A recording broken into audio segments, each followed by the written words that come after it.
Hello दोस्तों, मैं जीतेंद्र द्विवेदी आप सभी का एक नए YouTube channel study with Jitendra में स्वागत है। यहाँ हम जो आपका नया सिलेबस चेंज हुआ है उसमें हम यूनिट सेकंड जो प्रीलिम्स का है उसको यहाँ पढ़ेंगे, यानी मध्य प्रदेश की इतिहास को हम यहाँ देखेंगे। यहाँ हम इस तरीके से इस यूनिट को यहाँ कंप्लीट करेंगे प्रीलिम्स की, ताकि आपके मेंस के जो खंड आ है हिस्ट्री का पहला प्रश्न पत्र, उसमें एमपी की जितनी सारी चीज़ें हम यहीं से क्लियर करेंगे, यानी कंसेप्ट के तौर पर। और जब हम मेंस की क्लासेस लेंगे तो वहाँ हम क्वेश्चन आंसर फॉर्म में कराएंगे, परंतु यदि ये क्लास आप लेते हैं तो आपको यहाँ से बेसिक और पूरे कंसेप्ट क्लियर रहेंगे। जैसे आपको याद है कि 2024 में नया सिलेबस आया है और हम इसमें जो यूनिट पढ़ाने वाले हैं, ये पहले भी यूनिट थी, यूनिट फर्स्ट के फॉर्म में थी वहाँ, अब यूनिट सेकंड में, यानी ये वाली यूनिट जो है या जो इकाई है वो चेंज नहीं हुई है। तो इस चैनल पर हम कहाँ से पढ़ेंगे और किस तरीके से हम इसको कराएंगे आपको, आज केवल हमारा इंट्रोडक्शन वीडियो है और इसके बाद से हमारी क्लासेस रेगुलर हो जाएंगी। आप देखिए यूनिट सेकंड के अंतर्गत एमपी की हिस्ट्री है आपकी, इसमें हम संस्कृति एवं साहित्य को देखेंगे। इसमें मध्य प्रदेश की महत्वपूर्ण घटनाओं एवं प्रमुख राजवंश को समझेंगे और स्वतंत्रता आंदोलन में मध्य प्रदेश का क्या योगदान रहा इसको देखेंगे। देखने में तो ये आपको दो लाइनें दिखती है वहाँ, परंतु इसको पढ़ते समय आप जब देखेंगे, हम इसको डिटेल से कराएंगे तो एक लंबा समय लगेगा, काफ़ी वीडियोस आएंगे। और इससे फ़ायदा क्या होगा, यानी कहने का तो ऐसा ये होता है कि इस यूनिट से 10 नंबर का आना है सर, इसमें आप इतने सारे लेक्चर्स पढ़ाएंगे। फ़ायदा देखिए आप, फ़ायदा ये है कि मेंस का भी सिलेबस चेंज हुआ है, तो मेंस के सिलेबस में जो पहला पेपर है आपका खंड आ, हिस्ट्री वाला या इतिहास वाला, इसमें एमपी से संदर्भ क्या है, जैसे देखें प्रागैतिहासिक एवं आदि ऐतिहासिक, किसका, एमपी का। और एमपी को हम कहाँ से पढ़ेंगे, एमपी को भी हम प्रागैतिहासिक काल से ही उसका अध्ययन करेंगे। तो अब यहाँ हम प्रीलिम्स में इस तरीके से उसको पढ़ाएंगे कि आपको मेंस में उसका फ़ायदा मिले। वहीं देखिए प्रमुख राजवंशों की बात आती है, तो मेंस में उन्होंने स्पष्ट किया है हम कौन कौन से राजवंश पढ़ेंगे। और हम आपके जो राजवंश यहाँ लिखे हैं, गर्द भिल्ल वंश, नागवंश, ओलिकर वंश, परिवाजक वंश, उच्च कल्प वंश, गुजर प्रतिहार, कलचुरी, चंदेल, परमार, तोमर, गोंड वंश, कच्छपात, यानी हम ये सारी चीज़ें यहाँ भी प्रीलिम्स में देखेंगे। तो इसको आपको फ़ायदा ये होगा, जब आप मेंस की राइटिंग करेंगे तो आपको कंसेप्ट क्लियर होगा कि ये वंश कहाँ से आए, कैसे उत्पत्ति हुई, कहाँ क्षेत्र था, यानी सारी चीज़ें आपको बिल्कुल फ़ायदा करेंगी।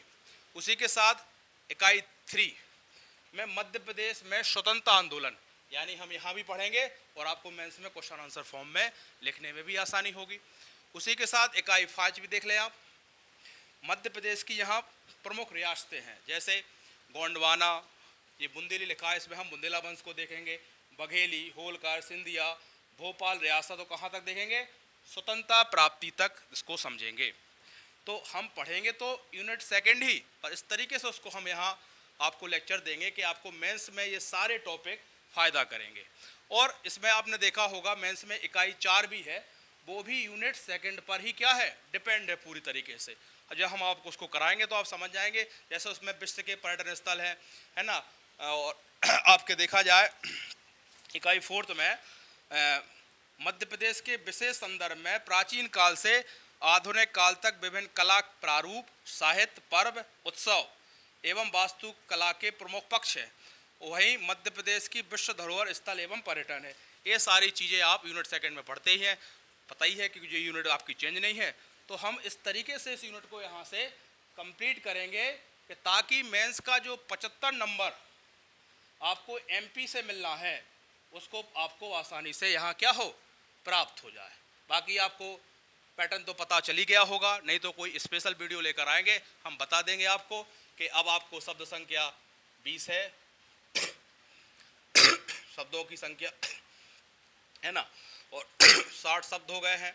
इस तरीके से नंबर में भी चेंज हुआ, जो 3 मार्कर हुआ करते थे वो 2 नंबर के हो गए हैं, 7 नंबर का हो गया, 10 नंबर की सारी चीज़ें आपको पता है। नहीं होगी तो एक स्पेशल वीडियो लेके आपको पूरे 6 सब्जेक्टों को क्लियर कर देंगे क्या क्या पैटर्न है। फिलहाल इस वीडियो में आपको इतना ही बताना था कि हम जो सेकेंड यूनिट आपको यहाँ से पढ़ाएंगे प्रीलिम्स की, उसका आपको पूरा एडवांटेज मेंस की खंड खंड आ जो इतिहास का पोर्शन है, एमपी की सारी चीज़ें आप बहुत आसानी से कर पाओगे। और जब हम मेंस की क्लासेस लेंगे तो इन्हीं चीज़ों को हम क्वेश्चन आंसर फॉर्म में या प्रश्नोत्तर के फॉर्म में आपको कराएंगे।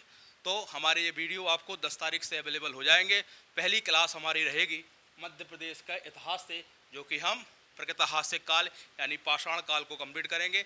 और जो जो एमपी के संदर्भ में होगा सारी चीज़ें कराएंगे। फ़ायदा क्या है, मेंस में आपको पूरा एडवांटेज मिलेगा। यानी जो यूनिट सेकंड है देखने में 10 नंबर प्रीलिम्स के हैं और मेंस में 75 नंबर पर आपका सीधा सीधा कंट्रोल रहेगा। आगे क्लासेस हमारी 10 तारीख से आपको मिलना प्रारंभ हो जाएंगी। और हम यहाँ से क्या पढ़ेंगे, यूनिट फर्स्ट यानी एमपी की हिस्ट्री।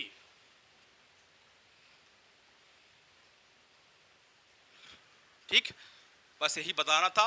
और जो यूनिट 10 है आपका वो बदला हुआ है, उसमें जनजाति वगैरह आया है, उसको हम कोशागरायश में जो हमारा पुराना चैनल है उस पर हम कंटिन्यू करेंगे। वो भी 10 तारीख से ही वीडियोस आएंगे। यानी आपके प्रीलिम्स की 2 यूनिट हम यहाँ से कंप्लीट कराएंगे। इस चैनल पर हम एमपी की हिस्ट्री, फ़ायदा क्या है, मेंस का मैक्सिमम पोर्शन आपका कवर होगा और कोशागरायश पर यूनिट 10 हम पढ़ाना प्रारंभ करेंगे। आज के लिए धन्यवाद।